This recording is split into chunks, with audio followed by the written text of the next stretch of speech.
Kala ko masaya ka nandito ako, pinapalis mo pala ako. Hindi kasi nahirapan ako. Ayan o. Gusto nga. Wala, doon ka na. Wala, iniwanan mo ako. Wala. Ikaw iniwanan ko? Paano ka ito iniwanan? Wala na ba? Wala na yung pinakapaipiling dito lang ng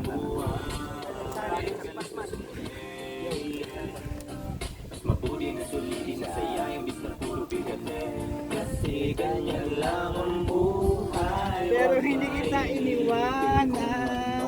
Ano hindi iniwanan? Lagi wala. Iniwanan ko yung wala siya wala siya. Ayaw, wala na.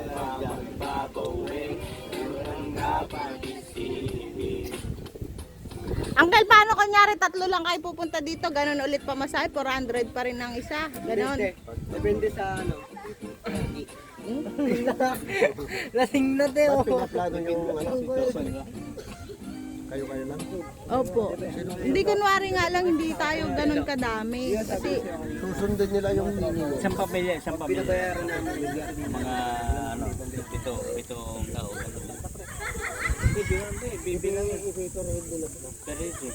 Hindi nagperisyo. pered pa rin po. Ipirin mo kasi. Basta pag pumunta ka dito, tawagan mo muna. Ano po yung number ko mamaya? Opo. Yan. Well, Facebook din po ba kayo? Hindi naabot sa amin. Hindi po kayo nagpe-Facebook? Nakasira yung Cellphone? Hanapin niyo po sa amin. baka may bakante ka dun. Naku po, wala. Sayang naman. Ibali Uncle pag meron. Papadala ko kagad sa'yo. Hirit ka nga kayang tukang. Dito, yan. Baka may luma silang phone. Cellphone? Pag may luma kayong cellphone, bigyan niyo daw si Papa. Bakit wala? Walang cellphone siya. Sabihin mo kay Mami. Kay Ma.